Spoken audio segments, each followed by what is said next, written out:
Coisas estas que aconteceriam no ano 70, sinais aqueles que se cumpriram no ano 70, quando Jerusalém e o templo são destruídos, mas estamos aplicando de num outro aspecto a volta de Cristo Jesus, ou seja, os últimos dias. E aí, em Apocalipse 13, os 10 primeiros versículos falam sobre o anticristo, que aqui na linguagem de João é chamada de a besta que surge do mar. Nós paramos no versículo de número 6. Então hoje nós vamos ler os versículos 7 a 10 para fechar essa parte do capítulo 13. O versículo 7 ao 10 diz assim: Foi-lhe dado também que pelejasse contra os santos e os vencesse. Deu-se-lhe ainda autoridade sobre cada tribo, povo, língua e nação. E adorá-la-ão todos os que habitam sobre a terra. Aqueles cujos nomes não foram escritos no livro da vida do Cordeiro, que foi morto desde a fundação do mundo. Se alguém tem ouvidos, ouça. Se alguém leva para cativeiro vai. Se alguém matar a espada, necessário é que seja morto a espada. Aqui está a perseverança e a fidelidade dos santos. Esse texto, obviamente, está conectado aos versículos anteriores, porque ele começa dizendo, no versículo 7, que foi dado a alguém. Então, alguém deu algo para outra pessoa, e o texto vai dizer quais são estas coisas que alguém deu para outra pessoa. Para nós que estamos aqui acompanhando esses estudos em Apocalipse, talvez esteja claro para nós sobre quem é esse alguém que dá algo a uma pessoa. E para aqueles que não têm acompanhado, mas até para a gente poder recapitular também, é por isso que eu digo que esse texto tem relação com os versículos anteriores, porque o capítulo 12, versículo 17, o último versículo, fala sobre o dragão, que nós identificamos como o diabo. E aí, o diabo, aqui no capítulo 13, no versículo 1, quando fala que essa besta surge do mar, esta besta que é o anticristo, é esse indivíduo pelo qual o dragão, o diabo, dá algumas coisas. É sobre isso que o versículo 7 continua falando, de coisas que o próprio diabo dá ou dará para o anticristo. E nós estudamos que a ideia de dar aqui é comissionar, não meramente dar, mas de ter uma missão, de ter uma comissão para realizar coisas específicas. E aí, no versículo 2, nós vemos aí que uma destas coisas que o diabo dá como missão para o anticristo realizar é poder, trono e grande autoridade. Mas não só isso. Vimos também no versículo 5 que o diabo dará ao anticristo boca para proferir arrogâncias e blasfêmias. E ainda no versículo 5, repete aí esta autoridade dada lá no versículo 2, autoridade para agir. O versículo 7 continua mostrando, apresentando para nós, os versículos 7 e 8, outras duas coisas que são dadas à besta, ao anticristo. E a primeira delas, aí no versículo 7, é pelejar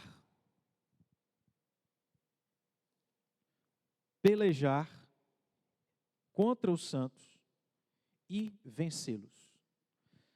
No mesmo versículo, uma outra coisa também é dita, que foi dada à besta, ter autoridade sobre cada tribo, povo, língua e nação. Então, são essas outras duas coisas que nós olhamos para o versículo 7, ditas que serão dadas ao anticristo: pelejar contra os santos e vencê-los, mas também autoridade sobre cada tribo, povo, língua e nação. Aí o versículo 8 mostra para nós o resultado destas coisas que foram dadas ao anticristo. O versículo 8 diz que adorá-lo-ão todos os que habitam sobre a terra, aqueles cujos nomes não foram escritos no livro da vida do Cordeiro, que foi morto desde a fundação do mundo. Se a gente parar para lembrar aqui, nós vamos lembrar que estas coisas ditas no versículo 7, que foram dadas ao anticristo, não são novidade, mas são uma repetição daquilo que já foi dito anteriormente. Então, por exemplo, quando fala no versículo 7 que foi dada à besta pelejar contra os santos e vencê-los, isso apareceu lá no capítulo 11, versículo 7, que foi um texto, o primeiro texto que nós trouxemos aqui para a gente estudar. Diz lá no capítulo 11, versículo 7, quando tiveram então concluído o testemunho que devem dar, a besta que surge do abismo pelejará contra elas e as vencerá e a matará. Isto que está no versículo 7 do capítulo 13 não é novidade, porque já foi mencionado no capítulo 11, versículo 7. E a segunda coisa que no capítulo 13, versículo 7, também fala do que foi dada à besta, que é ter autoridade sobre cada tribo, língua, povo e nação, também aparece nos versículos 2 e 4 desse capítulo 13. Veja aí. A besta que vi era semelhante a leopardo, deixa eu ver, com pés como de urso e boca como de leão. E aí, olha só, deu-lhe o dragão o seu poder, trono e grande autoridade. Então repete, também no versículo 4, adoraram o dragão, porque deu a sua autoridade à besta. Também adoraram a besta, dizendo, quem é semelhante à besta, quem pode pelejar contra ela? E aí, nós falamos que dessas duas coisas, que o nosso texto atual está dizendo, que o diabo confere ao anticristo, teve um resultado, que é toda tribo, povo, língua e nação adorar ao anticristo. Essa adoração ao anticristo, nós também acabamos de ler aqui no versículo 4. Lá no meio do versículo 4, diz que adoraram a besta, dizendo quem é semelhante a ela e quem pode pelejar contra ela. Veja, irmãos, isso aqui é só uma estrutura para a gente entender o que está acontecendo nesses versículos 7, que são essas duas coisas que são dadas ao anticristo, e o versículo 8, que é o resultado, a adoração ao anticristo. Só para a gente entender essa estrutura. O que a gente vai fazer, uma vez que nós já tratamos sobre a autoridade e sobre a adoração em versículos anteriores, nós não vamos repetir aquilo que a gente já tratou. Então nós vamos avançar e observar outros detalhes que se encontram no versículo 8 até o versículo 10. O versículo 8 diz que o resultado dessas duas coisas é que todos adorarão a besta, adorá-la-ão todos os que habitam sobre a terra, aqueles cujos nomes não foram escritos no livro do Cordeiro, que foi morto desde a fundação do mundo. Qual é o detalhe que eu quero que a gente observe aqui? É que quando fala sobre estes que vão adorar a besta, porque a ela foi conferida autoridade, mas não só autoridade, como também pelejar e matar o povo de Deus, é dito que esses que vão adorá-la são aqueles cujos nomes não estão escritos no livro da vida do Cordeiro, que foi morto. O que é livro da vida do Cordeiro? Quando a gente fala sobre vida do Cordeiro, livro da vida do Cordeiro, o que é essa vida que o Cordeiro dá? Vamos primeiro pensar quem é o Cordeiro. Não é muito difícil da gente saber que é Cristo Jesus. Essa vida está relacionada ao Cordeiro, que, como nós acabamos de dizer, é Cristo. Então, que vida é essa que Cristo dá e oferece? É a vida eterna. A vida eterna por meio do sacrifício de Cristo Jesus. Esse livro da vida do Cordeiro se refere aos salvos, aos cristãos, dos quais não adorarão o anticristo.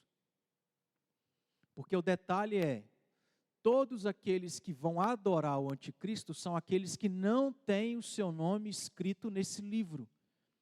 E esse livro se refere à vida eterna que Cristo dá. E Jesus Cristo dá a vida eterna a todos. Ele dá a vida eterna somente a alguns. Portanto, quando João está dizendo, no versículo 8, sobre esse livro se refere a todos aqueles salvos em Cristo Jesus, aqueles que receberam por meio do sacrifício de Cristo Jesus a vida eterna. De maneira que isso mostra que aqueles que pertencem, ou aqueles que têm o seu nome escrito nesse livro, são aqueles que não adorarão o anticristo. De maneira alguma eles vão adorá-lo. Porque só adora o anticristo aqueles que não têm o seu nome nesse livro. Só vão adorar o anticristo aqueles que não foram salvos e não receberam a vida eterna. Só adora os que não receberam a vida eterna. Os que não adoram o anticristo são aqueles que foram salvos em Cristo Jesus. Então há um contraste aqui.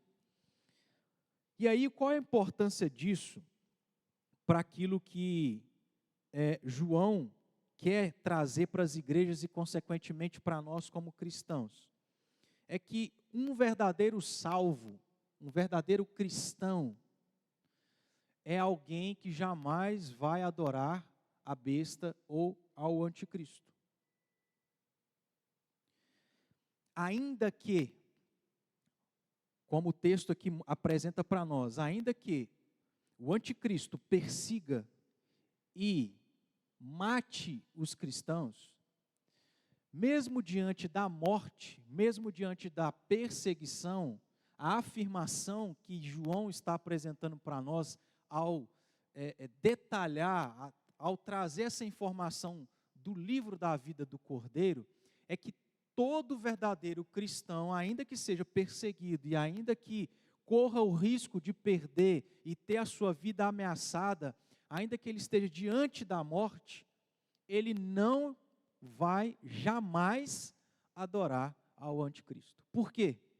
Porque só adora aquele que não é salvo. Só adora aquele que não tem o seu nome escrito nesse livro. Qual que é a importância disso para nós? É de saber que, ainda que nós vivamos esses dias, os últimos dias, dos quais o anticristo levantará, e que terá como missão dada pelo próprio diabo, perseguir, pelejar, vencer e matar eu e você, os cristãos, a igreja, mesmo diante de algo que a gente jamais passou, jamais viveu, que a gente nem imagina como que nós vamos lidar com isso, qual que é a garantia? Qual é a certeza? Será impossível nós adorarmos a besta. Isso não é possível para um verdadeiro crente. Por quê? Eu volto a dizer, só adorarão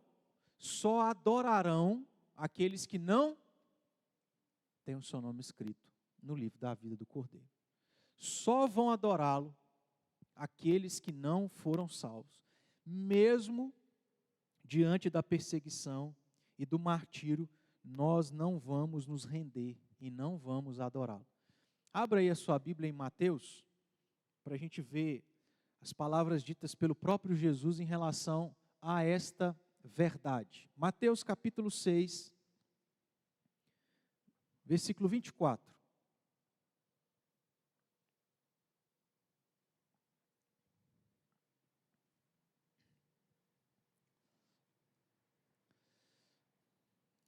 Alguém leia para nós, por favor.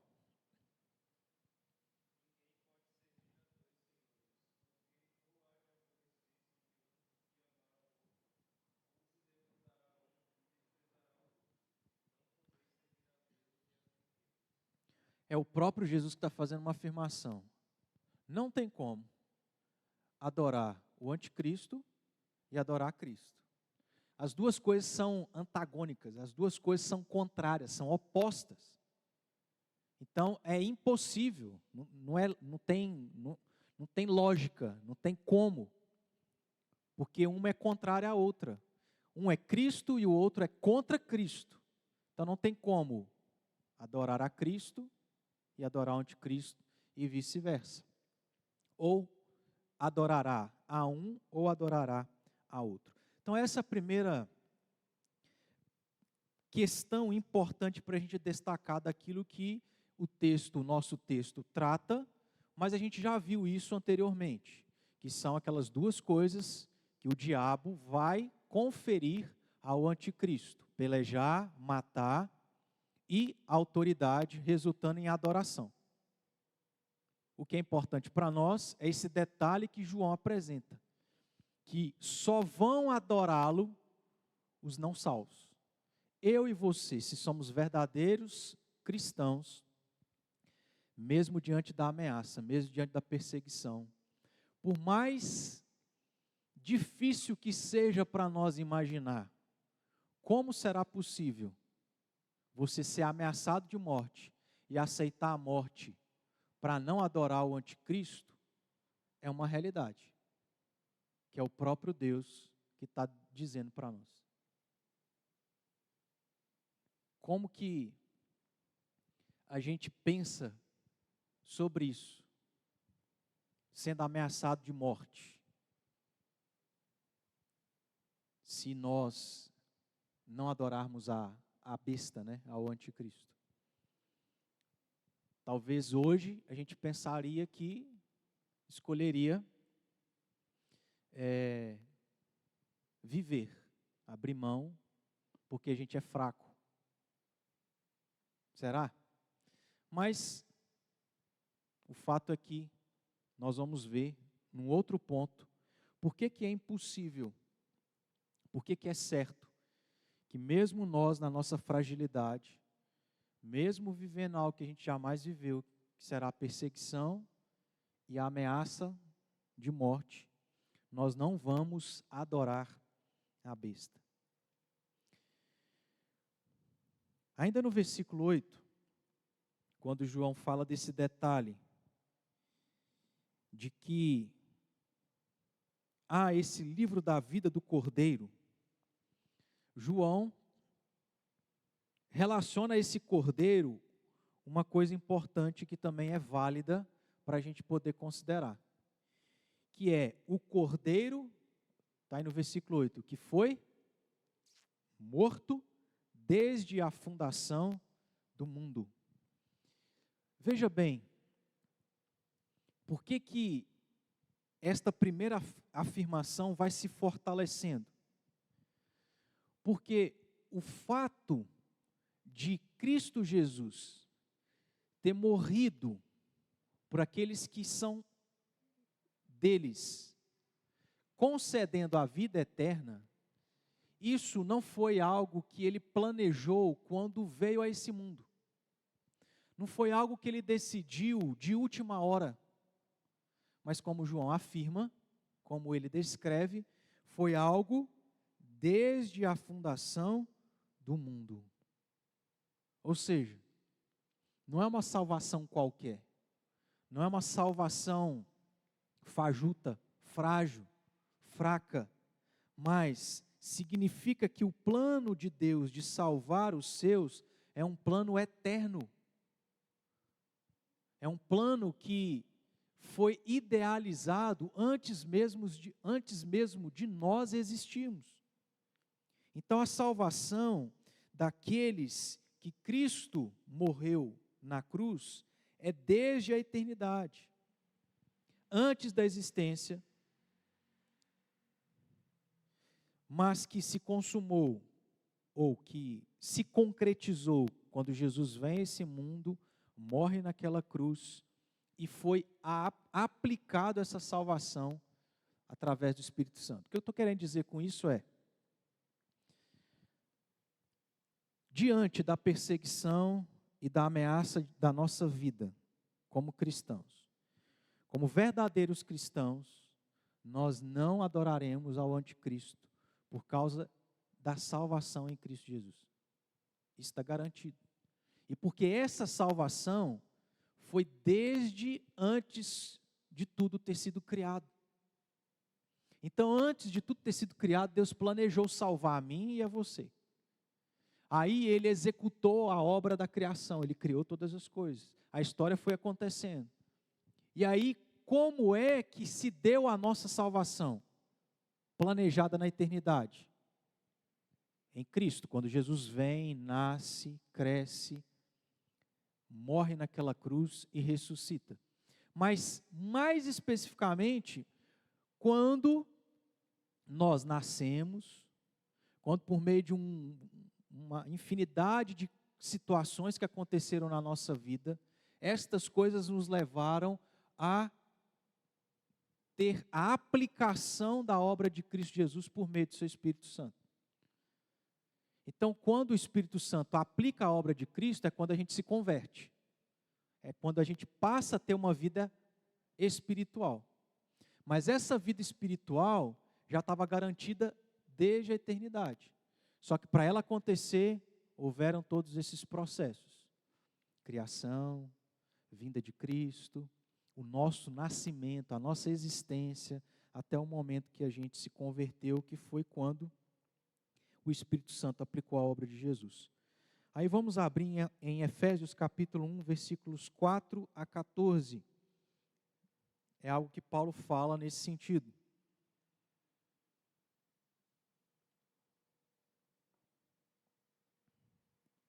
Efésios 1, 4 a 14.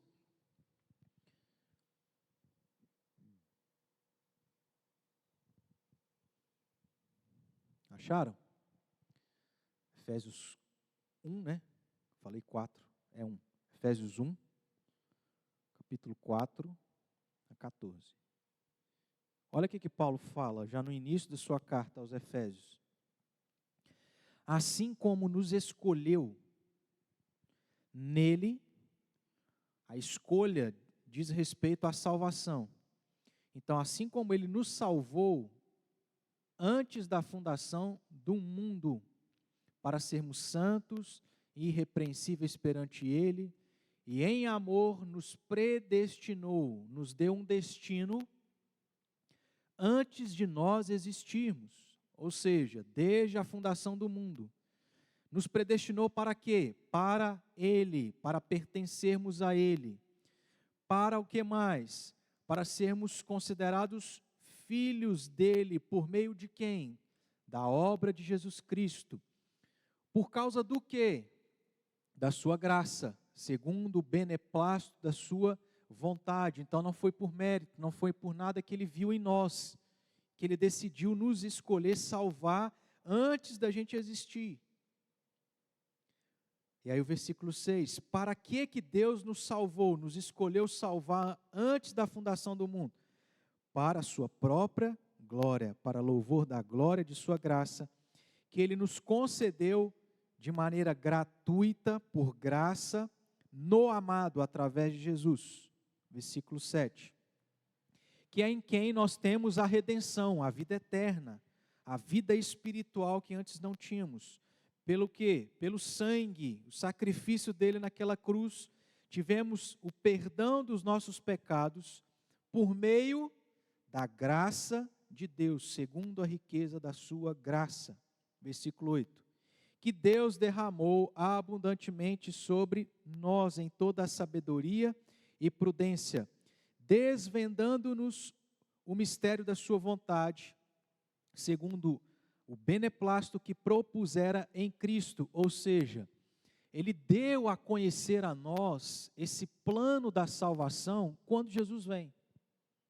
Até então, isso não estava tão claro como ficou em Cristo Jesus. Então, aprove a Deus dar a nós, revelar a nós esse mistério da sua vontade, de ter lá na eternidade escolhido nos salvar e executado esse plano ao longo da história, e mais especificamente quando Jesus vem e realiza a obra. Versículo 10. De fazer convergir nele a dispensação da plenitude dos tempos, nele aqui Jesus. Então, de maneira plena, clara, Cristo, em Cristo. Em outras coisas, por meio de sombras, como a gente sabe lá no Antigo Testamento, sacrifícios apontavam para Cristo.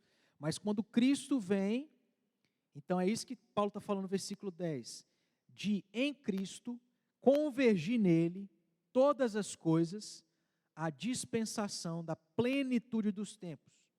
Todas as coisas do céu como as da terra. Nele digo, no qual fomos também feitos herança,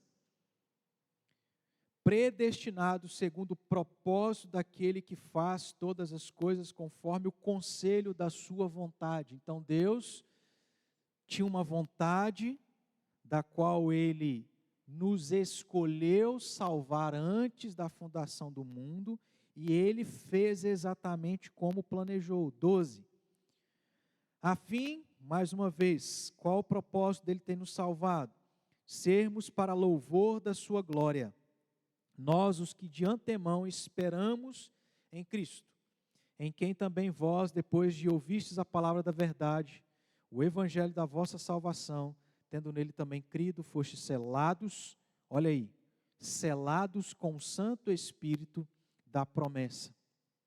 Então é aquilo que eu falei, quando João lá em Apocalipse fala de que esse livro da vida do Cordeiro, que foi morto desde a fundação do mundo, significa que nós não vamos adorar o anticristo, não importa o que nós vamos sofrer, porque Cristo nos salvou desde a eternidade, e é uma salvação desde a eternidade, que foi, as coisas foram acontecendo até que o Espírito Santo selou, até o momento que a gente se converteu, ou que Deus nos converteu, melhor dizendo.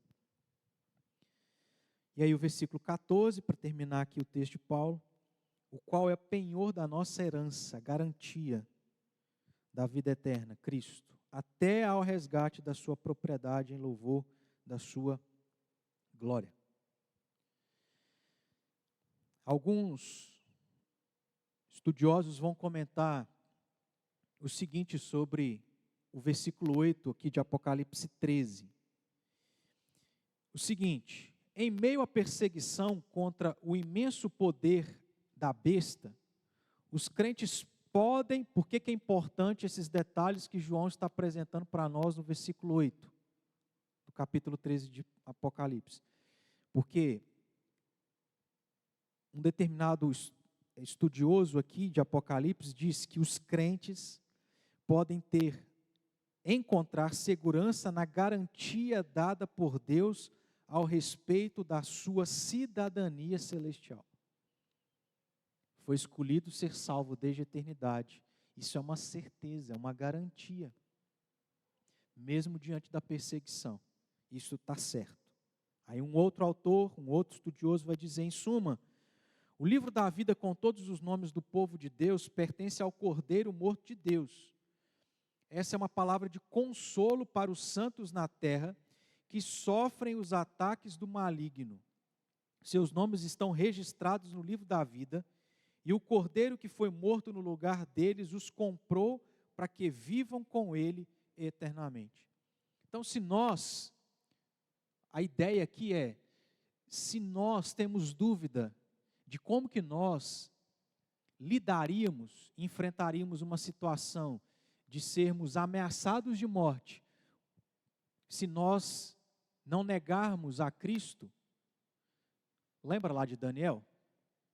Eu acho que para ilustrar fica mais fácil. Vamos tentar nos colocar no lugar de Daniel. Ali o que foi dito? Você se dobre diante de Nabucodonosor. Se você não se dobrar, você será morto.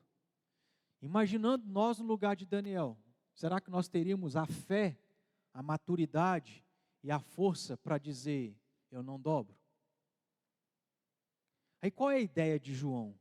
É que diante da dúvida que talvez a gente possa ter, de se encontrar na mesma situação de Daniel, é que João vai dizer e afirmar que nós não nos dobraremos. Se nós somos verdadeiros cristãos, nós não vamos nos dobrar. Então a gente não precisa ficar preocupados, assustados, de como que nós vamos reagir.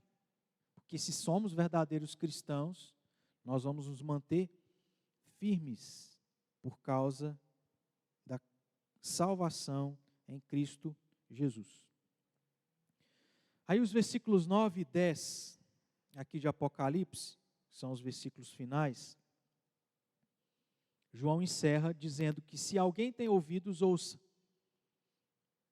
O quê? Que se alguém for levado para cativeiro irá. Se alguém matar a espada, necessário é que seja morto a espada. Ele está ilustrando duas coisas daqueles tempos que aconteceriam com os cristãos. Que é, como cristão, ele vai ser perseguido e vai ser morto. Então ele está dizendo assim, se tiver que ir para a prisão, irá para a prisão. Se tiver que ser morto à espada, será morto à espada. Porque essa é a realidade do cristão nesse mundo, meus irmãos. Essa é a característica, uma das características do anticristo, que é perseguir o povo, a igreja. Então essa ideia que alguns têm, de que o cristianismo é fácil, é tranquilo, ela é antibíblica. Rapidamente aqui algumas informações que eu tive a curiosidade de procurar. Para vocês terem ideia, quando a gente olha para as Escrituras, a gente vê alguns aspectos dessa característica do diabo, que será a mesma característica do anticristo, de perseguir o povo de Deus. Porque a gente já vê isso lá em Gênesis 3,15. A serpente, de certo modo, está ali perseguindo Adão e Eva e os levam a cair. Quando a gente olha lá para a história de Moisés, a gente vê uma perseguição não somente a Moisés, mas anteriormente ao povo de Israel que estava escravo no Egito. A gente vê uma perseguição aonde Faraó dá a ordem de matar todos os filhos dos hebreus. Aí a gente vai ver povos pagãos sendo inimigos do povo de Israel, do povo de Deus. Aí nós vamos para o Novo Testamento, a gente vê o próprio Jesus sendo perseguido, e Herodes também dando a ordem para que as crianças fossem mortas, para ver se então Jesus era assassinado, e ele não visse o seu trono abalado. E a gente vê isso principalmente em Atos.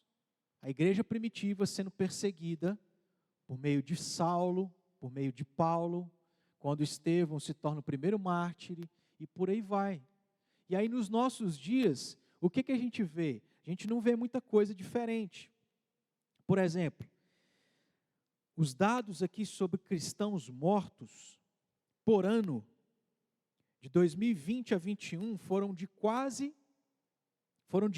5.900 cristãos mortos em um ano. De 2021 a 2022, 5.621.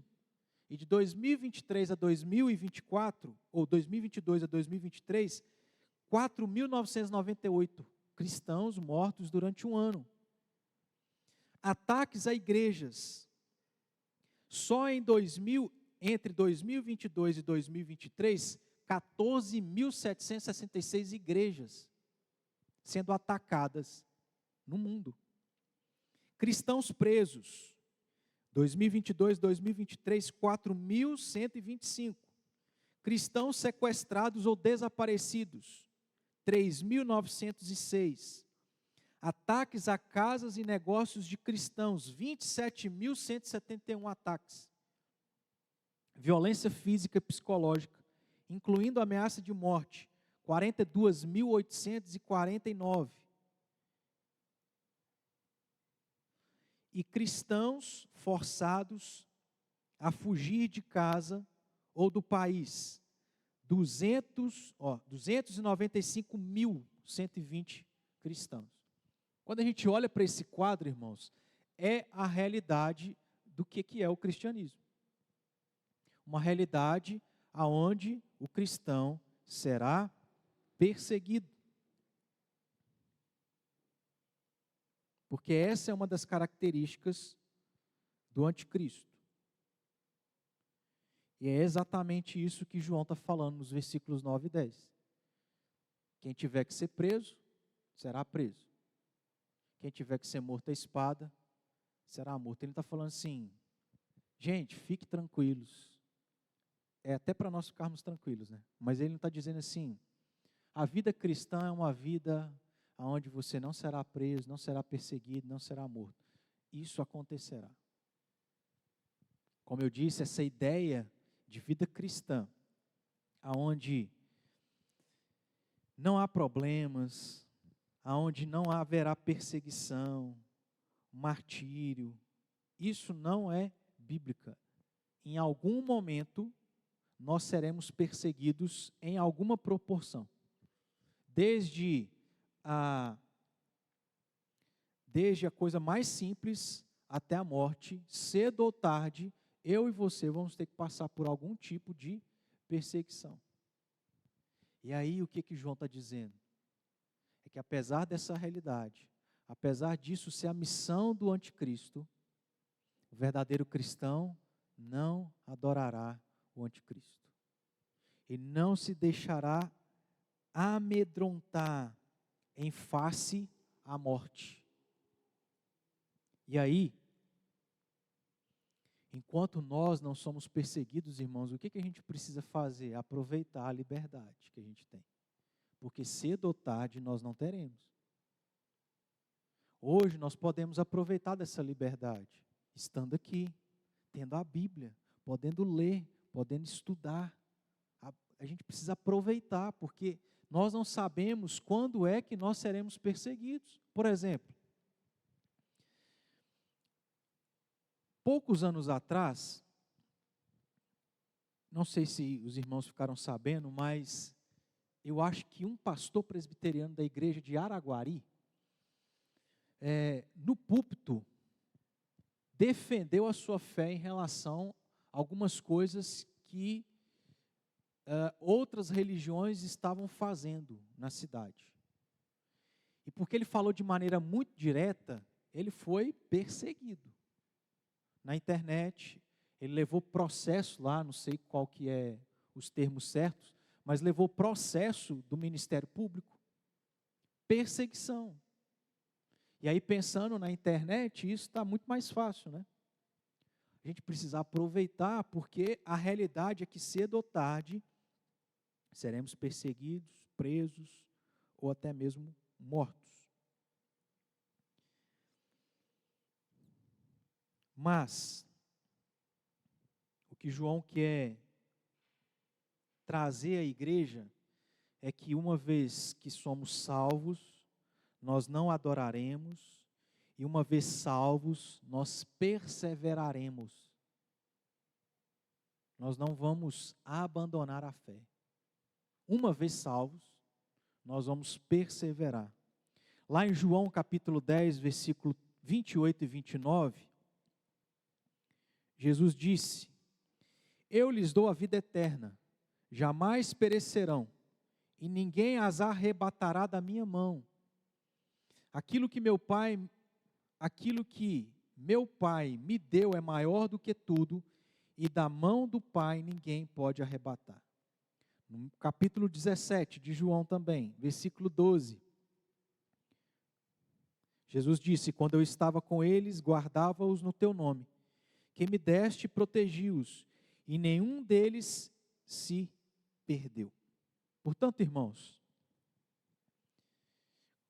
o que João encerra essa parte aonde ele fala sobre o anticristo, é que o anticristo será isso, será aquilo, fará isso, fará aquilo outro.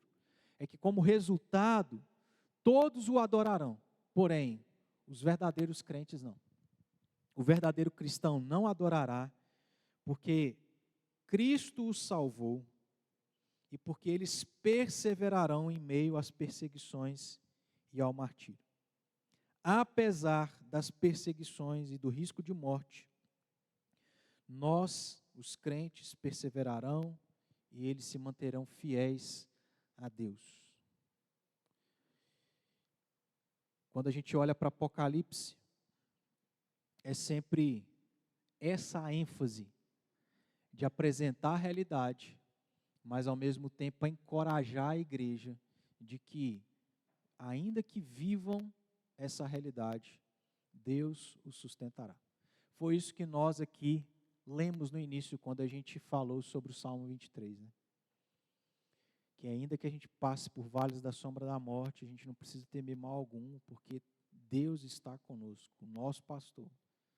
E o salmista Davi encerra dizendo: bondade e misericórdia certamente me seguirão todos os dias da minha vida, até bondade e misericórdia certamente me seguirão todos os dias da minha vida, e habitarei na casa do Senhor para todo sempre. Essa é a nossa certeza, o nosso consolo. Que Deus assim nos encoraja para que a gente veja a obra de Cristo Jesus, irmãos, como algo poderoso. Se somos verdadeiramente salvos, Deus nos sustentará. E que a gente aproveite enquanto nós temos liberdade, porque a realidade é de perseguição. É de sermos perseguidos ao ponto de talvez muitos de nós perder a vida. Vamos nos colocar de pé para a gente encerrar, orando em gratidão ao nosso Deus.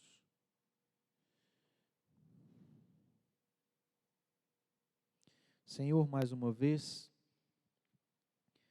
nós, diante da Tua palavra, te agradecemos e te louvamos por Tua graça, pela obra de Jesus Cristo, pela salvação que o Senhor nos deu. Salvação essa planejada, pensada, nós escolhidos, ó Deus, desde a eternidade. Pai amado, que nós tenhamos a certeza de tudo aquilo que a salvação garante para nós. Perseverança, de fidelidade, porque como nós lemos, ninguém pode nos tomar da mão do Teu Filho Jesus. Ele nos comprou com seu sangue. E não há nada maior, nem mais poderoso do que o sangue dele. Por isso, meu Deus, que nós possamos ser gratos, e que diante da realidade da perseguição, do martírio, nós não nos amedrontemos. Que diante de tudo isso, Senhor, possamos ter essa certeza da qual o Senhor apresentou a João nesta visão. E que, ó Deus, Se de certo modo nós temos tido liberdade, que possamos aproveitá-la, enquanto a temos. Que possamos valorizar, Senhor, essa liberdade. Leva-nos em paz, ajude-nos, ó Deus, nas nossas fraquezas, ser conosco e nos ajude a estar sempre na Tua presença, nos fortalecendo cada vez mais na Tua palavra. Em nome de Jesus. Amém.